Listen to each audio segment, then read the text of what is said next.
Bismillahirrahmanirrahim. Assalamualaikum warahmatullahi wabarakatuh. Alhamdulillah wassalatu wassalamu ala Rasulillah Muhammad ibn Abdullah wa ala alihi wa sahbihi wa man walah wa ba'd.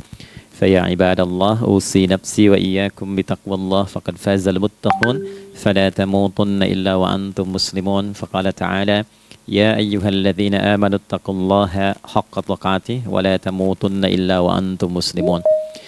Keluargaku sekalian yang terhimpun di dalam Pertagas, Pertamina Gas, kita mengawali dengan bermohon kepada Allah semoga siapapun yang berada di ruangan ini atau terhubung dalam kajian ini, semoga senantiasa dijaga, diberkahi dan dilindungi dalam kebaikan oleh Allah Subhanahu wa taala.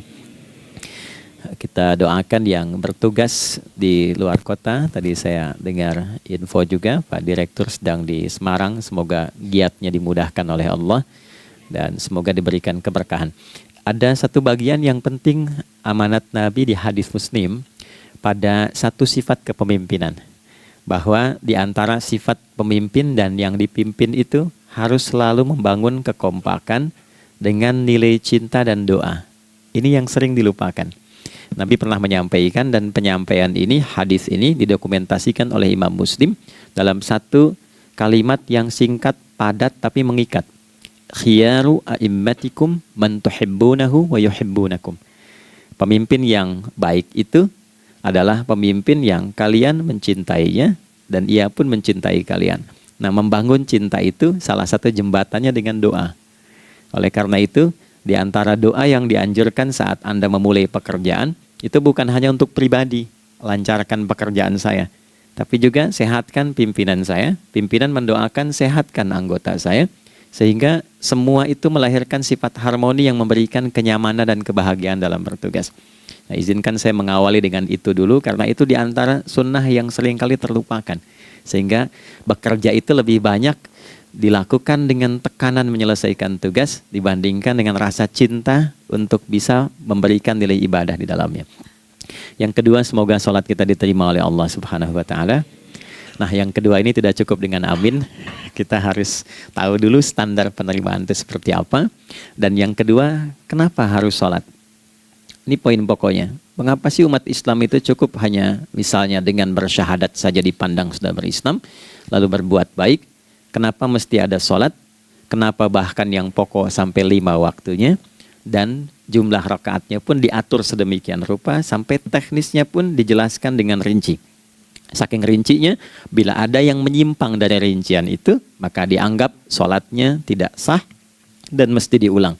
Shallu kama ra'aitumuni usalli. Sholatlah kalian seperti kalian persis melihat aku menunaikan sholat. Dan dalam sholat inilah kemudian ada sanad yang tersambung secara ketat sampai-sampai dalam hadis Muslim nomor hadis 397.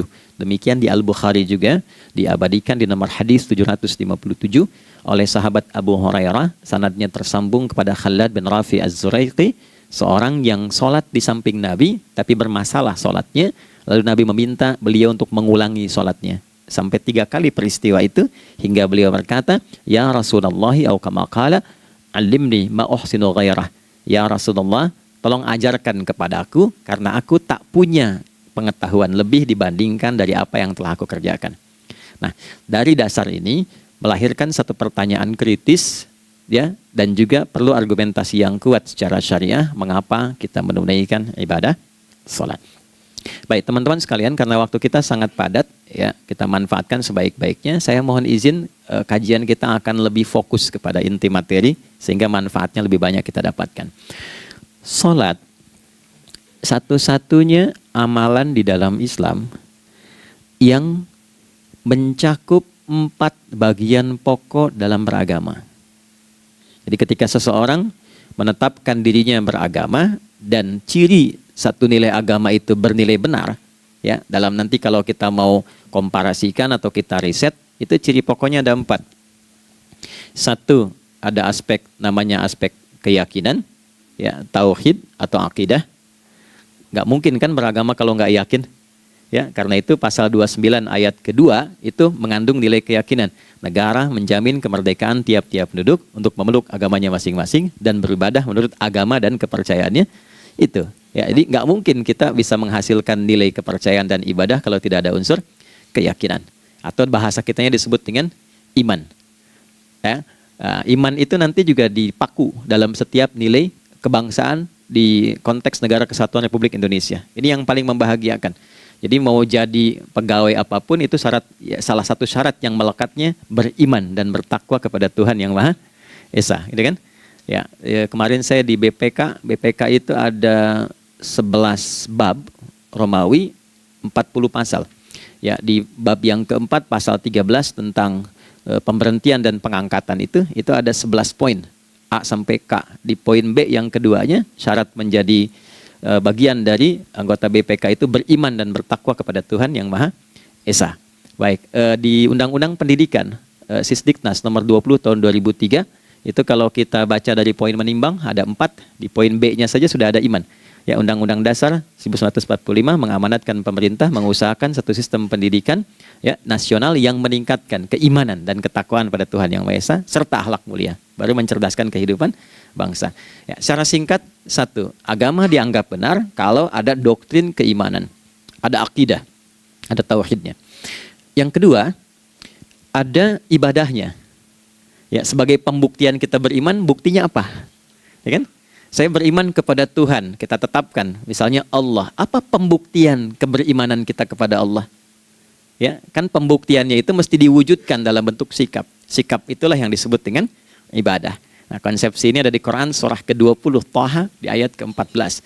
Innani anallahu la ilaha illa ana fa'budini. Ya, sungguh aku tegaskan bahwa akulah Allah, satu-satunya Tuhan yang layak dipertuhankan dan disembah. Ketika Anda mempertuhankan aku, fa'budni, maka buktikan kebertuhananmu kepadaku dengan menyembahku. Karena itu namanya Allah punya dua arti. Satu yang dipertuhankan, kan? Ilahun wahid. Yang kedua yang disembah. Ya, jadi yang dipertuhankan dan disembah. Oke. 3. Yang ketiga harus punya unsur praktikal atau implementatif dalam interaksi kehidupan. Ya, jadi bukan cuma nyembah Tuhan, bimbingan kehidupannya apa? Implementasi dari ibadah itu. Ya, ciri umat beragama itu kan bukan hanya sekedar saya yakin, beriman, saya ibadah. Terus bukti ibadah itu dibawa dalam berinteraksi hariannya seperti apa wujudnya.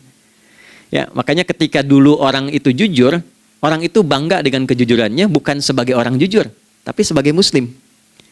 Jadi ketika ditanya, kenapa Anda jujur? Karena saya muslim. Ketika ada seorang penggembala di Sahara yang sangat gersang, diuji oleh Umar bin Khattab, ingin diambil kambingnya, kan kisahnya viral kan? Baik ya?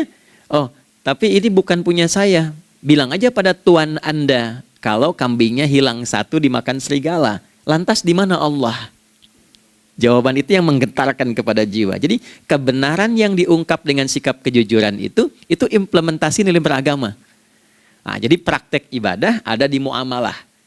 Oke, satu akidah. Akidah dibuktikan lewat ibadah, ibadah diimplementasikan dalam muamalah. Itulah sebabnya nanti seluruh bagian tubuh kita ketika digunakan untuk bersifat dan bersikap, itu ada tuntunan iman di dalamnya. Oke? Misal, saya tanya begini ya, ini mukaddimah ya, kita belum mulai nih. Saya tanya gini, apa fungsi mata? Tuh kan, sudah keliru kan? Nah, kalau hanya melihat, hewan juga melihat. Ya? Coba kambing melihat, ya kan? Elang melihat. Lalu apa bedanya fungsi mata kita dengan mata hewan? Ternyata ketika kita meriset ayat-ayat Al-Quran terkait dengan fungsi tubuh kita, itu rata-rata dibuka dengan iman dulu. Quran surah 24, surah Cahaya, ayat 30 untuk laki-laki, 31 untuk perempuan.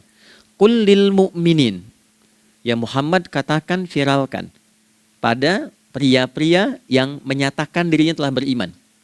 Yaghuddu min absarihim, gunakan pandangannya itu yang dibimbing oleh imannya untuk melihat yang baik saja menurut standar imannya. Jadi kalau menurut imannya tak baik, nggak boleh dilihat. Karena itu ketika Anda sudah mengatakan asyhadu an la ilaha illallah, asyhadu anna Muhammad Rasulullah, kalimat itu dari lisan turun ke hati, Itu jadi cahaya ke bagian tubuh kita. Makanya ketika Anda melihat, itu ada cara pandang tertentu yang dibimbing iman. Standarnya beda dengan tanpa iman. Kalau nggak ada iman, semua mungkin terlihat. Tapi ketika ada iman, hati kecil Anda akan bicara, ini nggak baik. Palingkan. Nah, memalingkan dari yang tak baik menurut iman, itu namanya ghaddul basar. Oke? Perempuan juga begitu, setara. Wa kullil mu'minati yaghdudna min absarihinna. Dan katakan pada setiap perempuan yang menyatakan dia beriman, maka gunakan pandangan itu dengan bimbingan imannya. Ketika tak baik menurut imannya, palingkan. Ya, Anda lihat kajian di YouTube, terus ada iklan kan? Nah, terus menurut standar iman nggak bagus, itu otomatis akan nggak suka itu. Ya, pasti dipalingkan. Ya. Anda kalau naik pesawat ya, tugas keluar tuh, pertagas tugas keluar. Kalau pramugari lagi demo tuh yang dilihat pramugarinya apa demonya tuh. Nah, iman itu akan bekerja di situ tuh. Ya, palingkan tuh. Nah, sama dari mata turun ke, jangan langsung ke hati aja, ke lisan dulu kan. Ya, ke mulut kan. Itu mulut tuh ketika digunakan fungsinya, imannya disebut dulu. Ya, Quran surah 49 ayat 11 misalnya. Ya ayyuhalladzina amanu, imannya dulu. La yaskhar qaumin qaum. Ayat 12-nya la yaghtab ba'dukum ba'dha. Hai orang-orang yang telah menyatakan beriman. Kalau pakai alladzina disebutkan 1080 kali dalam Al-Quran, itu kalimatnya diksinya singkat, padat, mencakup semua tanpa sekat. Oke, jadi kalau laki-laki, perempuan, tua, muda, besar, kecil, beda strata, duniawi, itu semua tercakup di dalamnya. Hei semua yang telah menyatakan beriman, gunakan imanmu untuk membimbing lisanmu bertutur. Kalau masih merasa punya iman, jangan gunakan lisan untuk mencela merendahkan orang. Untuk bergibah, membuat hoax. Didetilkan oleh Nabi kalimatnya jelas. Man kana yu'minu billahi wal yaumil akhir falyakul khaira aw liyasmut. Siapapun. Nah, dari alladzina ketika dirinci pakai man. Ya, man itu bentuk tunggal, ya, personal, tapi maknanya general. Jadi kalau Anda, saya, kita baca ayat atau hadis ada man, posisikan Nabi sedang bicara ke kita. Ya, hei Adi Hidayat, posisikan Nabi bilang gitu tuh. Kalau engkau merasa beriman sama Allah dan yakin dihisab di hari kiamat, jaga lisanmu. Katakan yang baik dengan bimbingan imanmu, tak mampu engkau diam. Jadi cukuplah suami istri itu menggunakan satu hadis ini, pasti sakinah itu muncul dalam kehidupan rumah tangganya. Ya, itulah sebabnya kenapa sakinah didahulukan dibanding mawaddah. Hati-hati ya, Mbak, walaupun namanya sakinah nggak ada ini nggak akan datang tuh ketenangan tuh. Ya, ada yang tahu nggak rahasianya? Kenapa sakinah duluan dibanding mawaddah? Ya, 5 juta. Ya, waktu habis karena padat sekali. Maddah jamaknya mawaddah, rasa kasih yang tumbuh dari pemberian materi. Jadi kalau rumah tangga itu ingin cenderung pada kebahagiaan, boleh berbagi dengan materi. Ya, istri cemberut, Anda datang dengan senyuman, sayang, kenapa? Ya, ini emas 2 kilo, nah itu pasti sehat lagi tuh. Ya, itu mawaddah. Tapi maaf, walaupun Anda mapan bekerja, harta cukup melimpah, ruah, tapi tidak ada ketenangan di rumah tangga, tidak ada sakinah, maka hampa kehidupan rumah tangga itu. Itulah sebabnya kenapa di Quran sakinah lebih dulu dibandingkan dengan mawaddah. Saya tanya ibu deh, ibu pilih mana? Kaya tapi gelisah atau miskin tapi tenang? Oke. Saya paham itu. Saya paham. Suami juga sepakat semua ya. Artinya apa? Kita nggak bisa menghilangkan unsur ketenangan. Oke, itu hanya pembuktian argumentatif ya. Supaya kajiannya lebih kepada argumen. Jadi ada akidah terkorelasi dengan ibadah, implementasinya di aspek muamalah. Nah, nanti cara bermuamalahnya diatur lewat akhlak namanya. Bagaimana bermuamalah yang baik? Kan Anda, maaf ya, berekspresi kepada pimpinan dengan kawan kan berbeda. Oke, kepada orang tua dengan anak kan lain. Nah, yang mengatur interaksi kita sehingga terjalin harmoni yang baik, itulah yang disebut dengan akhlak. Nah, 4 poin inilah yang menjadi inti dakwah Nabi SAW ketika diutus oleh Allah Subhanahu wa ta'ala. Memastikan 4 ini bisa optimal kita lakukan dalam kehidupan. Bonusnya yang kelima, selalu meningkatkan inovasi sehingga selalu mendapatkan hal baru dalam kehidupan. 5 ini digabungkan di Quran surah kedua Al-Baqarah di ayat 151. Kama arsalna fikum rasulam minkum yatslu alaikum ayatina. 1.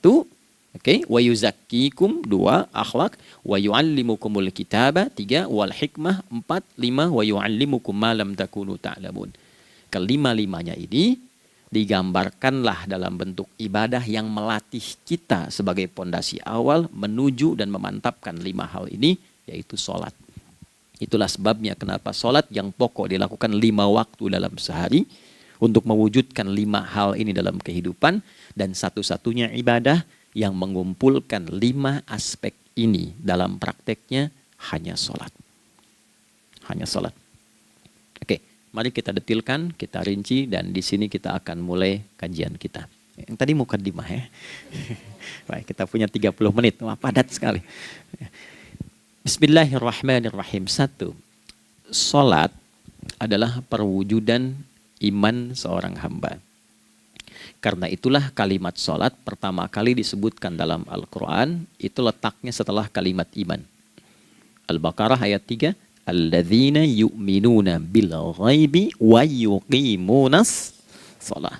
Orang-orang yang telah menyatakan beriman dan konsisten menjaga imannya. Beda alladzina amanu dengan yu'minun. Amanu telah beriman. Tapi kalau dia komitmen dan konsisten terus menjaga imannya sampai saat dia berpulang pada Tuhannya, maka berubah nanti bentuknya kalau di bahasa Arab jadi mudhari'. Kalau di bahasa Inggris kan tuh punya 3 arti, present, continuous, and future. Jadi kalaupun sekarang terus berlangsung sampai masa depan pun saya tetap akan beriman. Nah, pembuktian untuk menjaga iman itu pembuktian utamanya pada sholat. Itulah sebabnya satu-satunya amal ibadah dari rukun Islam yang 5 itu, ya, satu-satunya amal ibadah yang disebut iman dalam Al-Quran hanya salat. Teman-teman boleh buka Quran surah kedua Al-Baqarah di ayat 143. Ya, di pertengahan ke ujung ayatnya. Saya percepat. Wa ma kana Allahu liyudhi'a imanakum. Dan Allah nggak akan pernah menyia-nyiakan salat seseorang yang dikerjakan karena imannya. Ayat ini turun, ketika ada terjadi pergantian arah kiblat dari yang tadinya semula ke Masjidil Aqsa, lalu berputar 180 derajat, beralih ke Masjidil Haram. Nabi sedang berada di luar Madinah. Madinah tempo dulu wilayahnya nggak seluas cakupan sekarang. Oke, kalau diilustrasikan area sekitaran Masjid Nabawi sekarang itulah Madinah lah. Di luar itu sudah di luarnya. Nah, Nabi sedang sholat, riwayatnya banyak menyebutkan ada yang mengatakan zuhur, ada asar, ada maghrib. Di pertengahan itu turunlah Al-Baqarah ayat 144. Qad nara taqalluba wajhika fis sama' falanuwalliyannaka qiblatan tardaha fawalli wajhaka syatral masjidil haram. Maka berputarlah dengan turunnya ayat ini 180 derajat menghadap ke arah Masjid Al-Haram. Problemnya adalah ketika Nabi dan pengiring beliau kembali ke Madinah, area Masjid Nabawi, kan nggak semua masyarakat ikut. Maka virallah informasi itu bahwa kiblat telah beralih ke kiblat awal, yaitu Ka'bah Al-Musyarrafah. Maka penduduk panik pada saat itu. Status sholat kami yang tadi dikerjakan bagaimana? Karena sudah nggak bisa diulang, sudah pindah waktu. Maka turunlah kemudian firman Allah yang Al-Baqarah 143 itu, wa ma kana Allahu liyudhi'a imanakum. Karena engkau mengerjakan sholat itu dengan imanmu, maka Allah nggak menyia-nyiakan imanmu itu. Maksudnya apa? Walaupun arah kiblatnya tidak tahu mengarah kepada sisi yang belum berubah, tetap dihitung pahalanya sempurna karena imannya. Gitu. Nah, ini nanti yang menjadi landasan turunnya Al-Baqarah ayat 115. Walillahil masyriq wal maghrib fa aynama tuwallu fathamma wajhullah. Kalau Anda sedang tugas nanti di lapangan, lalu sulit menemukan arah kiblat. Aplikasi susah karena sinyal nggak masuk misalnya. Oke, kemudian juga matahari agak remang-remang sehingga sulit untuk terlihat patokannya. Maka dengan keyakinan, dengan iman itu, menghadaplah ke arah yang kita yakini, maka berlakulah Al-Baqarah 115. Di saat itu diterima amal ibadah kita sama dengan yang menghadap kiblat dengan dasar imannya. Oke, nah pengertian terbaliknya, mafhum mukhalafahnya, maka Nabi mengatakan, al-farqu bainal mu'min wal kafir tarkus salah. Beda antara orang yang beriman dengan yang belum beriman adalah pada sholatnya. Jadi kalau ada orang mengatakan sudah beriman dan tidak menunaikan sholat, ini artinya keimanannya belum diakui sepenuhnya oleh Allah Subhanahu wa Ta'ala. Jelas ya? Halo, kenapa sedih begini? Maaf, saya terlalu cepat nggak? Enggak ya, baik. Jadi dalam poin ini penting pembedanya di sholat. Itulah sebabnya kenapa dari kecil kan, usia sekian, dari mulai 3 ke arah 7 tahun contohkan. Ya, orang tuanya sholat bentangkan sejadah. Kalau bisa, kalau anak sudah mulai suka tuh kasih model sejadah yang anak-anak sukai bentuknya. Ya, dulu ada anak saya senang model mobilan, saya tidak sebutkan supaya tidak endorse gitu ya. Dikasih sejadah dengan pola itu, dia senang tuh ikutin. Kita nggak minta sholat, dia datang sendiri. Ya, nanti setelah mulai 7 tahun kan baru diajarkan dengan baik, diajak ke masjid kalau yang laki-laki. Demikian seterusnya. Ya, mengapa dari awal dituntun seperti itu? Untuk memberikan sebuah penguat bahwa penjagaan iman dimulai dari sejak dini. Ya, tapi di Indonesia saya perhatikan kelasnya sudah advance. Ya, TK sudah manasik gitu. Okay. Itu satu ya. Karena nanti kalau Nabi bilang begitu artinya akan terjadi orang mengatakan beriman tapi tidak sholat. Ya, makanya keras dari awal Nabi katakan bahwa pembeda antara orang yang beriman dengan yang baru klaim beriman itu pada sholatnya. Ya, pada sholatnya. Mengerjakan sholat maka sah status imannya, tidak menunaikan sholat maka bermasalah imannya. Itu poin yang pertama. Yang kedua teman-teman sekalian, ibadah. Kita lanjut ya. Sholat adalah bagian pokok terpenting dari ibadah. Nah, di sini kita akan mulai membuka sedikit rahasia terkait dengan aspek ibadah ini. Teman-teman sekalian, ternyata sholat ini ketika oleh Allah diturunkan dalam Al-Quran, dalam konteks penunaian ibadah, bukan berarti hanya mengkoneksikan atau mengkorelasikan hubungannya dengan iman saja, bukan. Karena saya beriman, saya buktikan ibadah nyembah Allah lewat sholat. Dalilnya Quran surah ke-20 ayat 14. Innani anallah la ilaha illa ana. Aku tegaskan akulah Allah, nggak ada Tuhan yang layak dipertuhankan dan disembah kecuali saya. Fa'budni, kalau Anda telah menyatakan beriman padaku, buktikan keberimananmu dengan menyembah saya dalam ibadah. Bentuknya bagaimana ya Allah? Teruskan ayatnya. Wa aqimis sholata. Tunaikan sholat sebagai bukti ibadah. Itu li dzikri, sebagai zikir kepadaku. Jadi korelasi antara ibadah dengan iman, sudah kita sebutkan dalilnya. Sekarang ibadahnya tersendiri ketika ditunaikan, apa manfaat dari ibadah itu? Mengapa mesti ada 5 waktu? Dan apa turunan manfaatnya dalam kehidupan kita? Kalau kita mengerjakan itu, dampaknya kepada kehidupan kita apa? Nah, inilah indahnya di dalam Islam, dijelaskan dalilnya, diberikan contohnya, diberikan alasannya, dan yang paling indah, diberikan penjelasan dengan detail tentang manfaat-manfaatnya. Ini tidak ditemukan di dalam konsep keyakinan manapun. Kalau teman-teman boleh mau riset silahkan. Ada nggak satu keyakinan agama tertentu yang dari ibadahnya tuh diatur? Cara memulainya, bacaannya, detailnya, manfaatnya, waktunya, sampai dengan hasilnya, sampai kiamatnya. Ini menunjukkan bukan karya manusia. Bukan karya manusia. Kalau karya manusia setiap orang bisa buat itu. Ya, ketika ini menunjukkan bukan karya manusia, maka pertanyaannya dengan cara apa lagi Allah memberikan pembuktian pada kita bahwa Ia Tuhan yang hak yang harus kita sembah. Nah, kalau sudah paham, mari kita rincikan turunan tentang sholat ini. Kita mulai satu-satu teman-teman sekalian dari waktu sholat. Seperti kita ketahui waktu sholat ada 5. Tapi yang sering kita dapati dari yang 5 ini tidak semua orang mengetahui tentang makna dari nama dan pembagian di waktu ini. Yuk kita mulai rincikan. Sholat yang pertama namanya apa? Gak usah khawatir menang gak dapat hadiah kalau benar. Salah juga keterlaluan. Oke, 1 subuh. Dia satu-satunya nama sholat yang punya 2 nama ya. Subuh dan fajar. Oke, Pak Fajar, Pak waktu sholat. 2, zuhur. 3, asar. 4, maghrib. 5, isya. Oke, rumus hitungannya 24, 4, 3, 4. Ya. Rumus bilangannya 24, 4, 3, 4. Kalau mau tanya nomor koneksi dengan Allah, 24, 4, 3, 4, 2 subuh, 4 zuhur, 4 asar, 3 maghrib, 4 isya. Oke, pertanyaannya, apa artinya nama itu? Selama ini jangan-jangan kita hanya tahu namanya, tapi tidak memahami maknanya. Itu poinnya.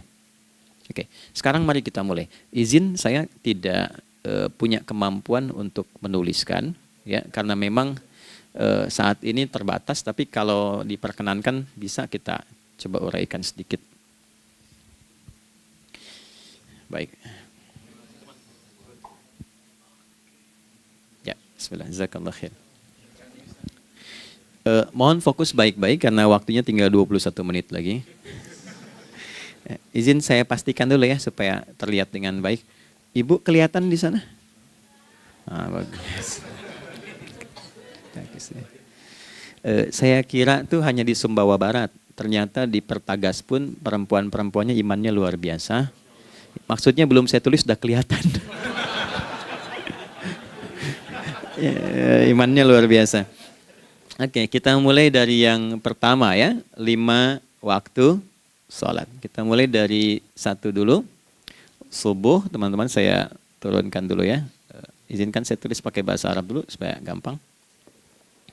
1, dia punya 2 nama. Yang ke Arab ya. Kalau yang gini angka Hindi. Anda yang di admin di komputer pasti tahu. Ada Fajr. Kata subuh ditemukan di Al-Quran surah ke-81 At-Takwir ayat 18. Kalau keliru tolong diingatkan. Was-subhi idza tanaffas. Quran surah 81 ayat 18. Ya. Nggak usah di ilmu utak-atik ya. Oh ini kenapa 81 kalau dibalik 18? Itu cocok logi. Ya, abaikan aja itu. Ya. Fajar agak banyak di Quran terkait dengan nama sholatnya ada di Quran surah ke-17 di ayat 78. Aqimis salata liduluki syamsi ila ghasaqil laili wa qur'anal fajr. Inna qur'anal fajri kana masyhuda. Yuk kita mulai ke maknanya dulu. Ingat rumusnya ya. Rumusnya ini selalu begini rumusnya. Aqidah selalu punya korelasi dengan ibadah. Ibadah selalu punya korelasi dengan muamalah, interaksi harian kita. Muamalah hiasannya adalah akhlak. Nah, barulah kemudian di sini muncul inovasi dalam kehidupan, hal yang baru. Hidup ya, yang mengacu pada 2 kebahagiaan yaitu dunia dan akhirat. Ya, konsepsi ini nanti ditemukan di Quran surah ke-2 Al-Baqarah ayat 201 dan menjadi doa paling favorit umat Islam Indonesia saat ini. Rabbana atina fid dunya fil akhirati. Oke, ya cukup. Subuh. Ini rumus dasarnya. Dari akidah kita beriman, pembuktian imannya lewat ibadah sholat. Apa hubungan sholat dengan aktivitas harian kita? Subuh asalnya terkolerasi dengan kata asbah. Oke? Asbah itu asalnya sesuatu yang sudah siap dengan rencana yang matang. Baik, orang Arab tuh kalau bertanya begini, kaifa asbahta ya akhi? Kaifa asbahti ya ukhti? Bagaimana kabarmu di pagi ini? Itu bukan hanya nanya kabar kesehatan. Beda dengan kaifa haluk, beda. Ya, itu bertanya, bagaimana kabarmu hari ini? Aktivitasmu bagaimana? Lancar, sudah siap, planning bagus, dan sebagainya. Ya, itulah sebabnya ketika Allah bersumpah dengan awal waktu, penandanya adalah planning kegiatan. Ya, was-subhi, dan aku bersumpah demi waktu subuh, awal mula untuk berkegiatan, idza tanafas, apabila sudah mulai bergerak, bersamaan dengan nafas yang keluar itu, maka sudah jelas rencana yang dibuat. Ya, jangankan kita, semua alam itu, semesta itu seluruhnya bukan hanya bertasbih, tapi beraktivitas dalam tasbihnya. Di waktu subuh, matahari sudah mulai bersinar kan? Ya, dan sinarnya mengambil manfaat loh. Mengandung nilai manfaat, memecah keheningan malam dan menghilangkan kegelapannya. Gelap mulai hilang, datang kemudian sinar yang memberikan kita bimbingan untuk beraktivitas.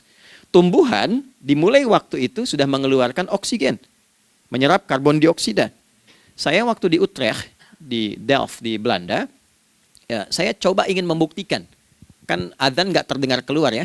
Jadi sebelum waktu subuh itu saya keluar, kebetulan flatnya waktu itu dekat area hutan yang agak rimbun, enak gitu, udaranya bagus. Itu sebelum subuh terasa karbon dioksida.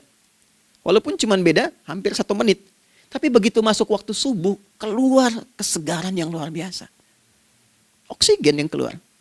Ya, ini kan nggak mungkin kalau kuasa Allah tuh nggak mungkin terjadi seperti ini kalau bukan kuasa Allah Subhanahu wa taala. Tapi poinnya adalah yang bicara begini Quran. Nah, sekarang yang ingin saya katakan adalah alam semesta dalam konteks seperti matahari, kemudian tumbuhan, binatang, ayam bahkan mulai berkokok, punya planning yang teratur.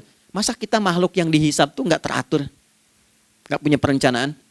Maka subuh itu mengajarkan kepada kita, jangan sampai ada orang Islam yang punya keimanan, lalu menunaikan sholat, diajarkanlah oleh Allah, setiap masuk subuh itu harus punya agenda yang jelas. Planning yang terukur. Jangan terjadi mengaku muslim, beriman, tapi nggak jelas perencanaan hidupnya. Jam 7 mau di mana? Jam 8 kerjakan apa? Anda dari sini ketemu 7 ke 4, atau setengah 8 ke setengah 5, 8 jam kerja. Oke, berangkat jam berapa? Petakan di jalan macetnya di sebelah mana? Ukur sampai kantor tiba jam berapa? Apa yang mau dikerjakan di kantor? Itulah Islam, itulah subuh. Sehingga tidak ada satupun orang Islam di era Nabi mengajarkan beraktivitas kecuali terukur dan teratur. Bahkan Nabi memulai itu evaluasinya di malam hari. Sehingga turun di antara surah Al-Insyirah itu ada ayat yang tegas mengatakan di ujungnya, فَإِذَا فَرَغْتَ فَانْصَبْ. Evaluasi yang telah berlalu di malam hari. Evaluasinya menyeluruh sampai ke zikirnya. Dicatat nih. Ya, aku hari ini secara spiritual itu, mohon maaf, sholat jamaahnya berapa waktu tuh? Dari 5. Oke? Misalnya dari 5 itu cuma 4, berarti koreksi ada yang kurang. 1. Ya. Yang kedua, secara intelektual sudah berapa bacaan yang dibaca saat ini? Ilmu yang ditingkatkan, mensyukuri anugerah akal dan sebagainya. Bekerja sempurna enggak? Turunkan ibadahnya bagaimana? Ketika ada yang kurang, istighfari. Ya, sebagai seorang ayah, ada nggak sesuatu yang salah yang dilakukan belum sempurna? Sebagai seorang ibu, anak dan sebagainya, istighfar. Itulah sebabnya sebelum tidur Nabi ajarkan istighfar. Yang kita tahu 70 kali kan, 100 kali. Yang saya tanya, 1 ke 70 itu istighfar apa saja? Apakah hanya bilangan di lisan? Atau dari lisan diingatkan oleh pikiran, ditembuskan ke hati? Istighfar sebagai seorang ayah yang kurang maksimal melihat anak dengan baik. Anda boleh punya jabatan di kantor, boleh direktur, boleh manajer, boleh macam-macam. Tapi ketika Anda pulang, Anda seorang ayah. Saya di Timur Tengah disebut syekh, di sini dipanggil kiai, dipanggil ustadz. Pulang ke rumah, anak saya nggak kenal itu semua. Anak saya nggak peduli itu semua. Belum pernah seumur-umur saya mengajar, lalu saya pulang, anak saya menunggu depan pintu dan memanggil, kiai. Dia ingin ayahnya. Dia ingin ayahnya. Kenapa nggak kita hadirkan istighfar pertama kita itu karena kita kurang perhatian. Kurang perhatian kepada anak misalnya. Saya kalau pulang tengah malam dan semua tertidur, saya lihat satu-satu. Perbaiki cara tidurnya, doa, lihat satu-satu, minta ampun sama Allah. Dan ya kadang sebelum mengalirkan air mata kita nggak bisa tidur karena nggak tahu nanti ketemu lagi nggak di akhirat. Itu poin yang paling penting. Nah, jadi istighfar pertama itu untuk diri kita ketaatan pada Allah. Untuk diri kita sebagai anak pada orang tua. Sebagai suami punya tanggung jawab istri atau sebaliknya. Demikian seterusnya. Nah itu kalau sudah kita bisa lakukan, dievaluasi, direncanakan besoknya. Fa'idha faraghta fansab. Direncanakan lagi yang berikutnya, besok mau ngapain, tulis malam. Kalau kita biasakan begitu tidurnya enak. Karena nggak ada beban, damai hidupnya. Dengan teman damai kalau ada perselisihan sebelum tidur. Ya. Jadi nggak ada orang mengigau itu masalah-masalah kehidupan dunia yang belum tuntas. Ini dunia saat terjaga bermasalah, saat tidur pun masih bermasalah. Gara-gara kamu nih, kapan istirahatnya? Ya. Nah ketika kita bangun dari subuh itu, maka rencana yang sudah kita siapkan itu teman-teman sekalian, dibawa menghadap Allah supaya minta kemudahan, minta kelancaran, minta pendampingan, minta bimbingan.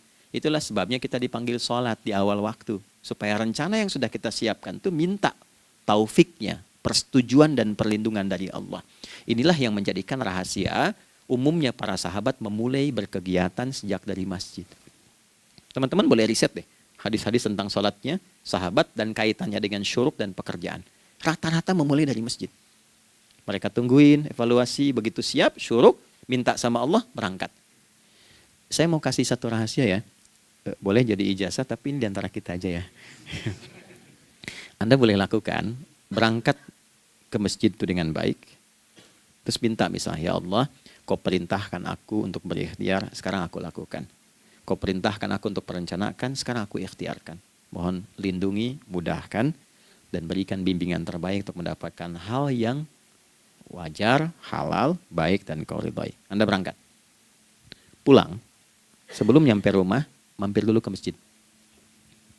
Masjid terdekat dari rumah aja. Sholat 2 rakaat, gitu. Ya, sholatnya bisa sholat wudhu, tahiyatul masjid, dan sebagainya. Setelah itu pulang. Doa dulu habis sholat. Ya Allah, aku telah berikhtiar seperti apa yang telah Engkau perintahkan. Sekarang aku memohon rizki darimu seperti apa yang telah Engkau janjikan. Kalau dengan semua ikhtiar ini belum cukup menurunkan rizki darimu, maka mohon tunjukkan padaku saat ini dengan cara apa lagi aku mesti berikhtiar. Oke? Silahkan Anda pulang dengan suasana itu ke rumah. Dan lihat apa yang terjadi. Rasakan bedanya, bedakan rasanya, dan pasti terasa bedanya. Gak ada kesan yang lain pada jiwa. Jadi yang dibawa ke rumah itu bukan aura kantor. Bukan aura jalan yang macet. Tapi ada ketenangan, kenyamanan, dan kenikmatan. Kalau teman-teman mau pakai sunnah sahabat ini dalam dunia pekerjaan, dan Anda lakukan coba sehari ini saja, rasanya pasti beda. Ya, ini bagian pertama. Nah, ketika kita ingin datang menghadap Allah, dan mulai membawa rencana kita, kan perlu isyaratnya kan, kapan dimulai? Gak bisa tiba-tiba saya bangun jam 3 langsung sholat subuh, kan tidak begitu. Ya kan? Mesti ada satu sinyal dulu, yang dari sinyal itu ada feedback pada diri kita untuk merespon, gitu kan? Nah, pancaran respon atas sesuatu yang memancar akibat satu hal yang terjadi, kalau di gaya itu kan kalau ada gaya gerak, gaya dorong kan? Ya, kalau nggak salah F1 sama dengan F2 kan? Nah, gaya gerak sama dengan gaya dorong. Geraknya dikit, bunyinya kecil kan? Kencang bunyinya, kencang. Terus ada F berbanding lurus dengan P, hukum Pascalnya. Gaya berbanding lurus dengan tekanan, kan? Semakin banyak gaya, semakin tertekan. Nah, respon yang muncul ketika ada satu misalnya gaya, tapi responnya sifatnya materi sifatnya. Ya, misal kalau Anda mau mengebor air, kan? Kemudian keluar terpancar tuh dari bawah itu keluar misalnya air. Nah, itu namanya infajar. Infajar. Dalilnya Quran surah kedua ayat 60. Wa idzistasqa Musa liqaumihi faqulna idrib bi'asakal hajar fanfajarat min husnata asyrata aina. Nabi Musa kata Allah itu kaummu 12 suku minta mata air. Dan enggak tanggung, setiap sukunya minta satu, katanya supaya enggak rebutan. Maka Allah firmankan, pukulkan tongkatmu yang kayu. Lihat diksinya detil sekali. Pukulkan tongkatmu yang kayu ke batu itu, maka batu itu akan terbelah dan mengeluarkan pancaran 12 mata air. Ya, tongkat kayu dipukulkan ke batu, batunya yang hancur. Karena Musa seorang nabi, gitu kan? Anda punya tongkat emas, pukulkan ke batu, maka keluar 12 air mata. Gitu kan? Nah ini, infajar. Kalau respon yang keluar itu respon buruk. Misal dalam nafsu, kan suka ada triggernya yang memancing respon, terus nafsu keluar kan? Ya, apa saja itu? Lihat gambar yang nggak bagus, nafsu keluar, gitu kan? Lihat sendal bagus, nafsu keluar, macam-macam ya. Nah itu fujur namanya, fujur. Hurufnya masih sama, cuma bentuknya berbeda. Fa, jimnya masih ada waw, ada ra-nya, fujur. Quran surah 91 di ayat 7-10. Wa nafsi wa ma sawwaha fa'alhamaha fujuraha wa taqwaha. Fujur tembus ke nafas, nafas memerintahkan yang buruk disebut su. Nafas ketemu su jadi nafsu. Makanya nama lain fujur itu nafsu. Dalilnya Quran surah 12 ayat 53. Wa ma ubarni'u nafsi innan nafsa la'ammaratun bisu. Ya, la'ammaratun bisu'i illa ma rahima rabbi. Oke, nafas ketemu su. Teruskan. Tapi kalau pancarannya pada sifat yang baik. Oke? Membelah sesuatu yang gelap menjadi baik, terbuka, memancarkan respon panggilan yang baik, maka berubah katanya menjadi fajar. Oke? Matahari diperintahkan oleh Allah, diperintahkan membelah kegelapan malam. Keluarlah sinar pertamanya, disebutlah fajar. Kenapa? Karena ada respon kebaikan keluar darinya. Baik, perhatikan baik-baik. Quran surah kedua, ayat 187. Wa kulu washrabu hatta yatabayyana lakumul khaytul abyadu minal khaytil aswadi minal fajar. Itu untuk matahari. Kita lagi tidur enak-enak, sudah nyiapin rencana malam-malam. Tiba-tiba ada panggilan. Allahu Akbar, Allahu Akbar. Itulah tandanya hati kita mengkonfirmasi iman kita dalam diri kita. Cepat, sudah adzan. Pernah begitu? Nah, konfirmasi itulah dalam bahasa lain yang disebut dengan fajar namanya. Datang. Jadi waktunya matahari membelah disebut dengan fajar, konfirmasinya pun disebut dengan apa? fajar. Ya, jadi bersamaan waktunya dengan dua hal itu. Datanglah panggilan. Itu yang dimaksud Quran, hubungan iman dengan konfirmasinya sampai ke sholatnya ada di Quran surah 8 ayat 2. Innamal mu'minuna iman. Alladzina idza dzukirallahu adzan. Wajilat qulubuhum iman. Jadi begitu ciri iman itu ada dalam jiwa, dipanggil lewat adzan, kan? Allahu Akbar, langsung merespon, ya Allah sudah adzan. Walaupun setelah adzan ada lagi getaran, baru adzan belum qomat gitu kan. Nah, misal ya. Nah, tapi inilah fajar. Jadi maksudnya rencana Anda ini agak jarang dibahas ya. Mohon maaf, ilmu ini agak jarang. Jadi jangan Anda bilang saya bid'ah, bukan. Ya, bukunya ada, referensinya ada. Cuman karena jarang dikaji, jangan sampai kekurangan pengetahuan menghukumi yang tahu jadi salah gitu. Ini poinnya. Jadi saya kalau bahas satu masalah itu bukunya saya kumpulkan. Tafsir awal sampai akhir yang ada apa, buku-buku tentang sholat apa, baru kita keluarkan. Jadi bagian topik-topik tertentu yang dibahas. Problemnya ketika membahas tentang ibadah cuma dua. Satu tentang bacaan, doanya apa. Yang kedua tentang gerakan, bagaimana mengerjakannya. Yang ketiga jarang dibahas, hikmahnya apa. Padahal rumus dalam ibadah itu dalam fikih tiga-tiga mesti dipakai. Ini Quran surah kedua ayat berapa? Ayat 129. Rabbana wab'ats fihim rasulan minhum yatlu 'alaihim ayatika ini wa yu'allimuhumul kitaba ini wal hikmah ini. Barulah kita mendapatkan sesuatu yang baru. Ya. Ini wa yuzakkikum dan di 151 Al-Baqarah wa yu'allimukum ma lam takunu ta'lamun.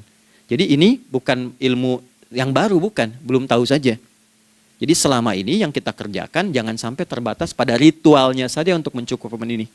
Hubungan ritual dengan ini apa gitu. Ya, jadi subuh ini mengkonfirmasi bahwa ada satu keteraturan dalam kegiatan kita. Ya, alhamdulillah. 2, siang. Oke, setelah subuh, fajar, salat apa? Zuhur. Oke, saya tanya pada Anda, zuhur itu artinya apa?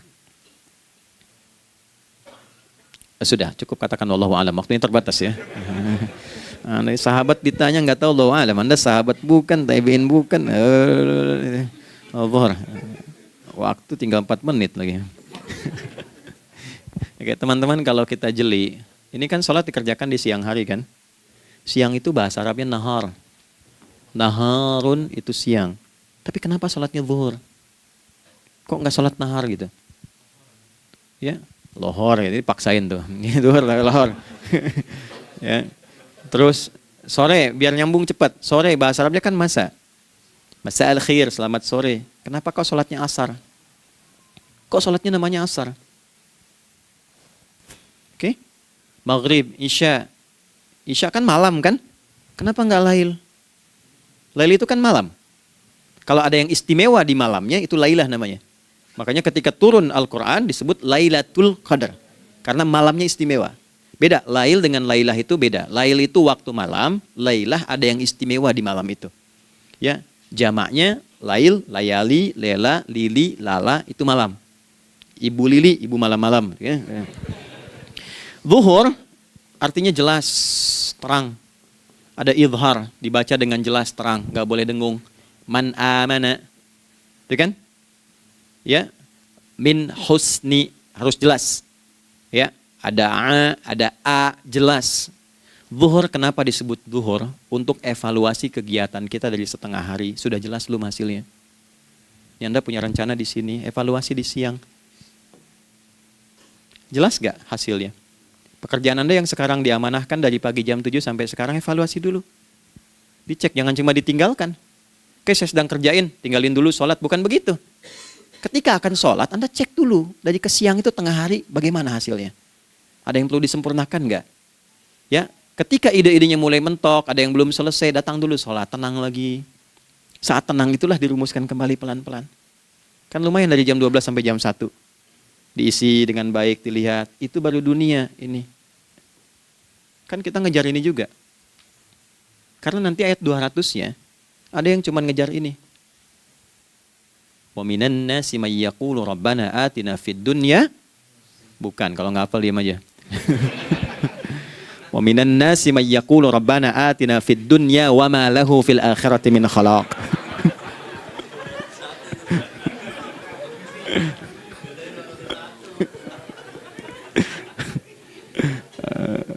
Nah, paham kan? Dan di antara manusia ada yang fokusnya hanya dunia yang dikejar, sehingga nggak kebagian akhiratnya. Padahal dia tahu dia mau pulang. Yang lebih aneh lagi, pengen pulang surganya Firdaus dekat dengan Nabi. Tapi tiap hari kerjakan dunia, dunia lagi, berangkat gelap, pulang gelap, terus meninggal gelap juga. Kan repot.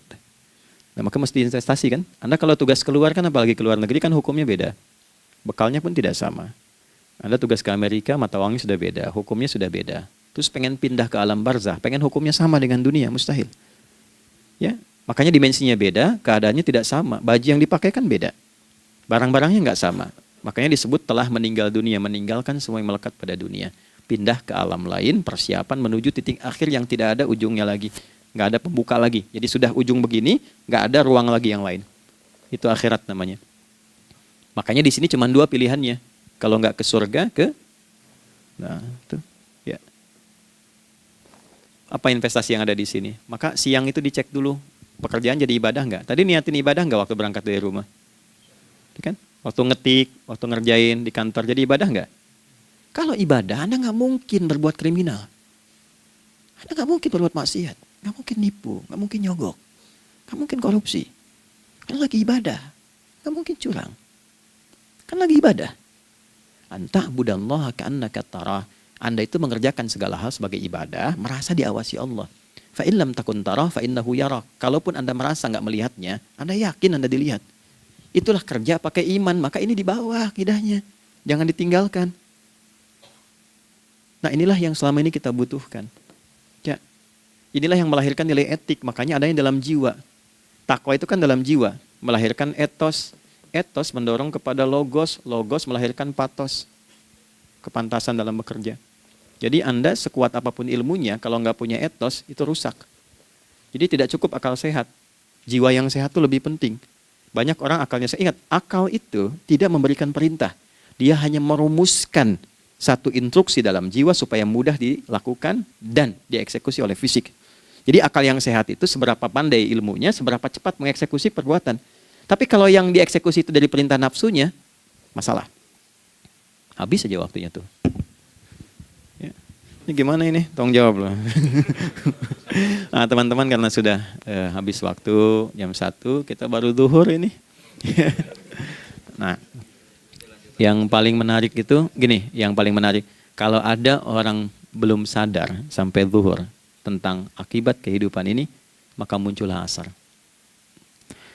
Apa asar itu? Kenapa mesti disebut dengan asar? Dan apa manfaat istimewanya asar kepada jiwa kita? Itu di kesempatan lain kita akan bahas. Teman-teman, waktunya sudah habis ya. Saya menghargai Anda, kan tidak boleh juga saya ngajarkan tapi mengambil yang sesuatu yang tidak tepat ya. Kita buktikan keimanan kita dengan mengerjakan amanah pekerjaan di tempat ini dengan baik, waktu digunakan dengan baik. Kita saling mendoakan supaya semua kita dijaga oleh Allah Subhanahu wa taala. Maafkan saya, lain kesempatan kita berjumpa kembali untuk melanjutkan apa yang telah kita bahas hari ini. Mari kita berdoa, semoga doa kita diterima oleh Allah Subhanahu wa taala. اللهم تقبل منا إنك أنت السميع العليم وتب علينا إنك أنت التواب الرحيم نحمدك كما علمتنا أن نحمدك ونشكرك شكرا كما علمتنا أن نشكرك أنت المقدم وأنت المؤخر بيدك الخير إنك على كل شيء قدير. Ya Allah, kami memujimu seperti Engkau mengajarkan kami untuk memuji dan bersyukur atas segala nikmat-Mu seperti Engkau bimbing kami untuk mensyukuri segala nikmat-Mu. Allahumma salli wa sallim wa barik ala habibikal karim rasulikal mustafa al-amin sayyidina Muhammadin wa ala alihi wa sahbihi ajma'in. Ya Allah, anugerahkan kami kemampuan untuk terus bersalawat pada Rasulullah, sehingga dengan itu kami mendapatkan kemampuan yang baik untuk meneladani kemuliaan beliau dalam beraktivitas kehidupan. Rabbana la tada' lana fi maqamina hadza dhanban illa ghafartah. Ya Allah, jika ada pendosa hadir di ruangan ini atau terhubung dalam kajian ini, maka jangan biarkan ya Allah ia meninggalkan tempat ini dan kajian ini kecuali Engkau telah ampuni seluruh dosa-dosanya. Wala hamman illa farajtah. Ya Allah, jika ada satu di antara kami yang menghadiri kajian ini membawa kegelisahan, maka mohon tenangkan keadaan hatinya.